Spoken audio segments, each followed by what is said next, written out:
Hey, how many beers? How many beers Sunday night with the entire scouting department? A lot. Is that a celebration? Saturday night was good. Yeah, we usually break out the booze in the draft room. We move the computers out of the way, make sure the IT guy's not mad at us for spilling on it. But yeah, it was a good time. Have some laughs, break some balls. Yeah, that's Super Bowl, right? Draft is Super Bowl for some people in your building. Not everybody, but some people in your building. That is literally what their entire yearly plan is up to. So it should be treated accordingly with a successful celebration.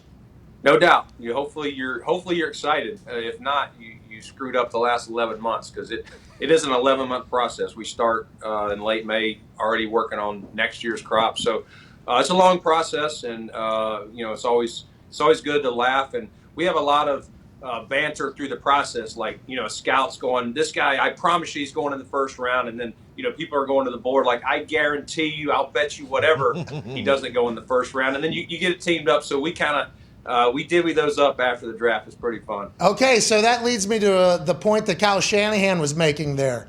There is a lot of conversation from the outside looking in, and I guess we're a part of it now. So I would, I guess from us and the likes of us about who's going to draft who. It seems like even in the rooms, all the way up until draft week, your draft board and your draft grade on players are changing throughout. And how could anybody fucking know what's going on outside of their building? Do you guys have to rely on other insiders? Do you watch TV? Does that give you anything? Like, how do you know what other people are thinking, or does none of that matter?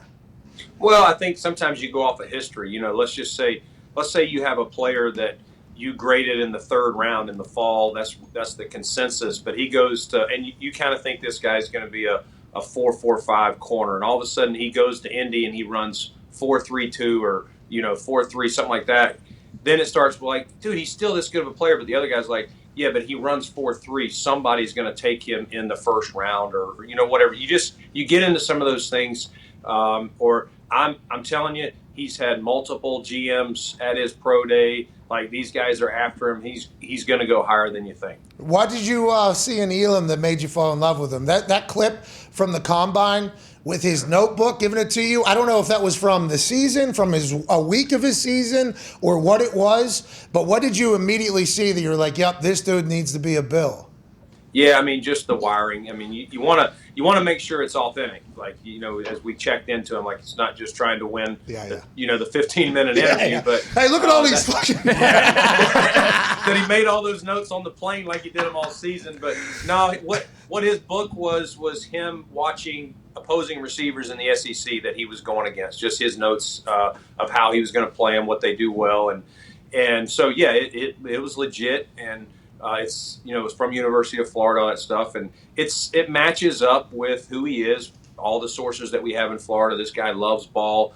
His dad played. His uncle Matt played. Like, he's grown up around the game, knows what it takes, and obviously his skill set's really good. He's over 6 foot. He ran right at 4.4.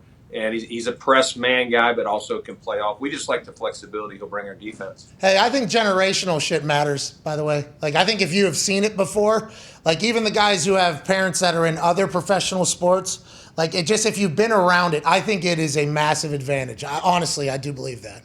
Yeah, I agree. Just the transition. His uncle and his dad can tell him, like, college is this, but when you walk in that NFL locker room, it's different. This is what you need to expect, and you better be ready to roll. Yeah, that's a huge ordeal, I think, and I'm happy that you even thought about that when you're looking. I guess you would have to with everybody.